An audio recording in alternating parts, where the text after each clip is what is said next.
Breaking news. Indiana Jones Adventure's closed. I have no words. I have no words. Why does it feel like they brought those walls out a little bit? Notice, by the way, that compared to our last visit, the top half is completely removed. They removed all of the scaffolding and scrim, but they have replaced the scrim in the lower half, where this was revealed in our last look. We could see all that below, so that tells me that they're probably done-ish with the top. They just gotta dress some of the areas. I think I'm wondering if that's the finished. Is that the finished version of the main room there?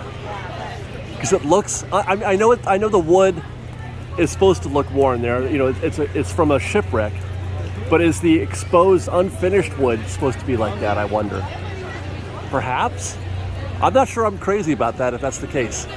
Meanwhile, the daughter's room does look unfinished. There's a piece of plywood up there, so I'm guessing that is not yet complete. We're still looking for the theming elements to, the visible theming elements down on the ground. But there you go. That is ish, complete-ish, the top half. Now it's just a question of whether or not, or when, they finish this bottom half and when we start seeing the water wheel. I wonder how much of this is going to be. Oh gosh, I mentioned this when I was talking about when I was at the Swiss Family Treehouse in Walt Disney World, Magic Kingdom. If we're going to get the waterfall back, which was just beautiful. I loved that waterfall back there, and then it ran out into the front of it, and it would go around the tree a little bit. I wonder how much of that is going to be restored. I missed that so much. Truly, that was the best part of the treehouse, in my opinion, because it was just so beautiful and natural, and it was very calming and chilling, and it was a nice break from the hustle and bustle that is Adventureland, as it were. I mean, you're just feet away, but just being next to that stream and next to that waterfall, it was really nice. I hope. I feel like they will, because the water wheel has got to draw its water from somewhere, right? And then the little conveyor system has got to, all that's got to operate from something. There has to be water present in order for that to have purpose. So I'm going to assume it will be. Looks like the entire facade for Princess Tianas Palace has been covered up in scrim there, so we can't really see much going on there. The situation is evolving a little bit down here on the ground in the seating area. The excavation there and the seating area at the very front is proceeding. Still haven't dug up anything on the ground in the main seating area where it would be under the canopy. Otherwise, I can't see anything else actively happening. There again is what I believe to be PVC pipe, getting ready for some conduit there. That's probably for lighting or something to that effect, maybe irrigation. And it also looks like they've wrapped up this. Oh, look at that. I didn't even notice this before. I'm not sure if this is new development or not. First, I was going to say they've got scrim around the actual stage, where the band plays. But look at the structure itself. It's been stripped. That wood has been stripped off the facade, on the roof there. That looks like, I'm not sure if that's just if they're planning on redoing it, if the purpose was to redesign that, or if they needed to do that for some other, purpose, let's say, as it relates to the awning, perhaps, the canopy or something to that effect. But yeah, they have stripped away some of that structure there where the band plays. Meanwhile, right behind me, we'll talk again a little bit about the New Orleans Square train station. That, a while back there was a fire. In our last update, we reported that there's been no progress whatsoever, basically, other than putting up the scaffolding and kind of, rebuilding or moving the cast member break area to the building next door. There has been no movement since then, no progress since then. But I was speaking with somebody yesterday when I was at the Disneyland Forward community outreach thing, somebody who's familiar with how things are going with the train station, and he mentioned that things are not great inside. That one of the reasons why we haven't seen any movement or repairs on that is because it's possible, maybe even likely, that they're going to have to tear it down and rebuild it. Now, I don't know for sure how accurate that is. I can't say, I haven't seen inside. This is something that he's heard. He's familiar with the trains, so he has heard from other folks, perhaps, speaking of a train. At any rate, I'm going to go ahead and assume that that is accurate information. So it's possible that we're going to have to endure this situation that we've had for now, where they're running just 2 trains. Normally they run 3 trains here at the Disneyland Railroad, but they're able to only run 2. Part of the dilemma with that building having caught fire and no longer being operable is you've probably seen the red light, green light situation on the trains. Green light go, red light stop, obviously. That is used in order to make sure that the trains don't run into each other. That's where that was managed, is in that building. So in order to be safe, cautious, they only run the 2 trains. So I would guess that leaves it at every other station. There's two stations in between each train. That's my assumption. So we won't see 3 trains on this track until they get that building figured out, until they either repair it or rebuild it, whatever the case may be. Yeah, this was all exposed last week. So unfortunately, not much to be learned from here. Happy to report that Big Thunder Mountain Railroad is back on the track again. I missed that sound. Welcome back, Big Thunder. Ship to Shore remains in its half-open status. They are selling, soft drinks and snacks, pickles of that sort, but still no turkey legs, still no chimichangas. You need to go to Stage Door Cafe still to get those. As I mentioned in our last update, I'm actually kind of wondering if they're going to return, although the signs are still there. I guess if they weren't going to come back, they'd have taken those signs down. So we're waiting for that, and the awning, and the service station for like the frozen lemonade or slushy drinks that they sold here. I think, didn't they? There was something like that here, right? Guess I should read the sign. Frozen lemonade. Ooh, I could go for a hot cup of cocoa right now, just kidding. Back in Toontown to update you guys on the situation with some of the repairs that have been required here at Toontown, specifically repairs here at the Dreaming Tree and the play area around that. We talked last about the possibility that they're going to be replacing the roots, the fake roots, as it were, and as well as the grass. I have since heard from a second source that is the case, that there's a very likely chance that they're going to replace all the grass in Toontown, not just the grass here in the play area, but all the other, sort of picnic areas around the land. The one in front of Roger Rabbit, the one out in front of Mickey's house, and then the one at Popcorn Park. Not sure what the specific issue is, though I have a feeling it has to do with the weather again, or with the rain that we had in the past, and they weren't able to let everything set correctly, so they have to basically replant things, as it were. I also did get an update on the tree situation. Remember talking about the benches were organized there in a certain way that was curious. I have got some clarification on that. I don't want to get into it because it sounds worse than it is, but it's a safety issue. They're going to fix that at the same time that they fix the situation with the roots and the grass.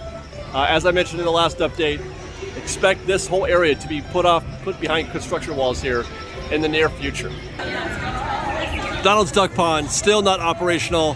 I reported earlier that they have been doing some testing, which went okay, but word is that they will not be opening the splash pond or the splash pad here, probably until sometime in the summer, early summer. Looks like they took the gate out into Donald's boat. There used to be a gate there. You would have to open it if you wanted to leave. You had to open it. I always thought that the gate meant that you couldn't go that way. I felt like that was a situation that meant go around. So I don't know why they put the gate in there in the first place if you were supposed to open it every time.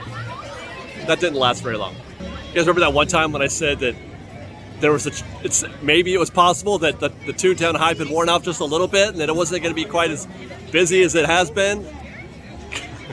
I was way off. We are now arriving at Downtown Disney Station, gateway to the Downtown Disney District. And there's your Downtown Disney update from the monorail. It looks like they have sort of moved forward in the process. They've gone from staging stuff like conduit and PVC pipe into actually installing it in certain places. The trenches that I've dug out are a little more elaborate. So like our last update, I do feel like we're getting pretty close to going vertical. I'm kind of excited to see how this goes. We finally are leaving the dirt phase, which is the longest, most boringest phase ever. So hopefully we'll start to get to see some really interesting stuff here coming up. Last week we had showed you guys that they had pretty much pink and whited the exterior of the building and that the jazz saxophone had been removed. This week they have replaced that sign, the jazz sax, with that sign. It's a sign that's white with some, it says Jazz Kitchen on there. And luckily they do say that, because otherwise we wouldn't know that this is, in fact, a jazz kitchen. And then in short order, I'm assuming that they will also be putting that same signage up here in the front. I wonder if the actual jazz still sounds like jazz on the inside. I'm sorry I'm being snarky. I really am. No, I try to keep things as much as possible, but I just I can't figure it out. I can't figure it out.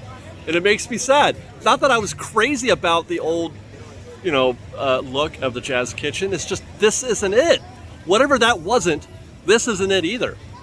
I don't know what they're doing. I don't know what the thought process is. Meanwhile, next door, we have great news for those worried about the future of Home Store and the Wonderground Gallery. I was worried about Home, but not so much Wonderground. Both locations are wide open, and I'm going to assume, let's go look inside. Indeed, it looks almost identical to how it looked before, in terms of everything, the way it's designed, the aesthetic, the fixtures and all that. This place is pretty much identical to how it was before, with one exception. This was not a thing that I noticed when we were looking at the construction in progress, but others have reported that the ceiling has been lowered a little bit. I don't know if I've got any archive footage that can show the differences, so you'll have to take my word for it, but the ceiling has been lowered. You can feel it a little bit in here. It's not a lot, but it's a little.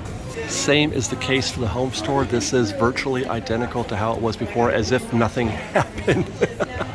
It's astonishing. I thought for sure they would, redo things a little bit, but it is pretty much identical. Again, the ceiling is just a little bit lower than it was before, and again, I'll have to take their word for it, the people who are reporting this, and you'll have to take mine,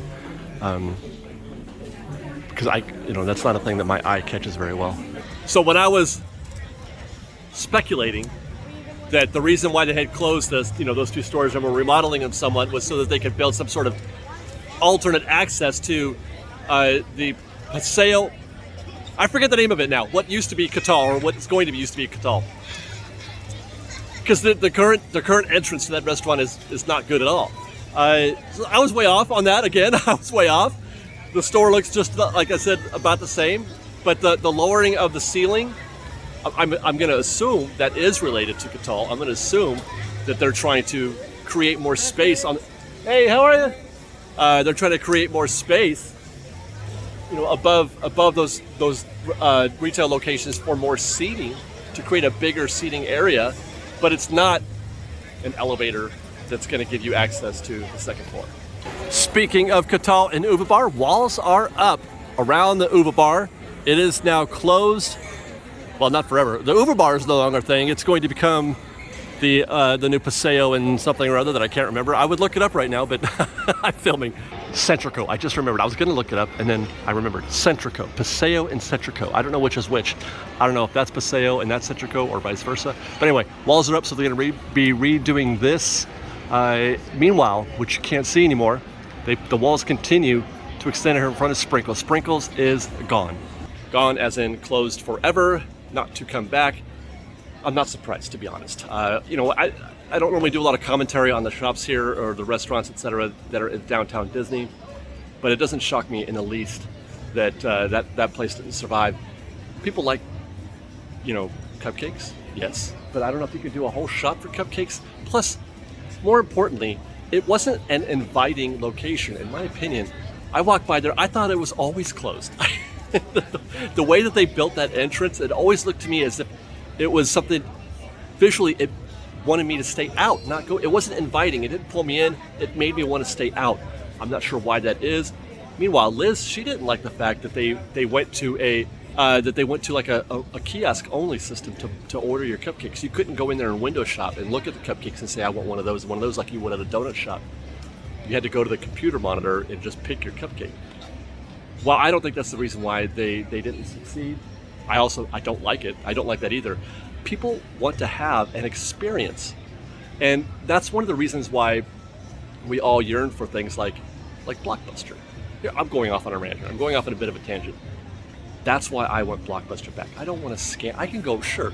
It is probably even cheaper to rent a movie, you know, VOD, which, by the way, isn't as easy as it used to be. It's for me anyway. But anyway, I want to have an experience. People like having that tactile experience, something that's personal and intimate. And this just feels the opposite of that. So, or that did, the Sprinkles situation. So it doesn't surprise me that Sprinkles didn't make it. Pele and Love Pop are still here. Over at DCA, Rogers the Musical, opening June 30th. As we reported in another video, you can see that they've got everything just about ready to start collecting guests over there. That's kind of weird. We were here like a week ago and all the stanchions were up, all the pens were set up where they were gonna, you know, corral the guests that were waiting for the show, and now they've all gone. Show's been canceled, I guess.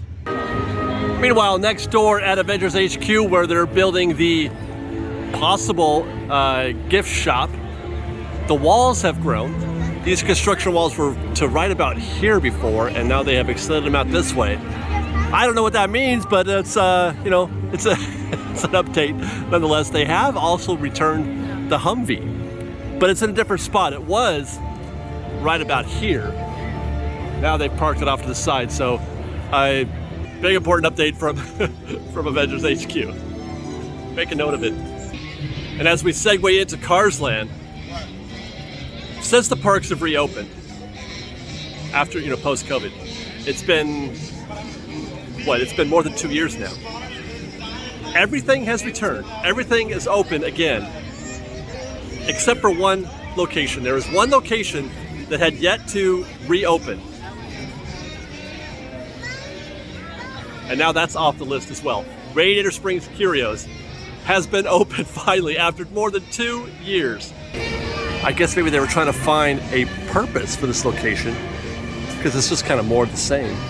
Oh, look at that. They do have some like Route 66 specific stuff, but it looks like they have turned it into something of a pin shop.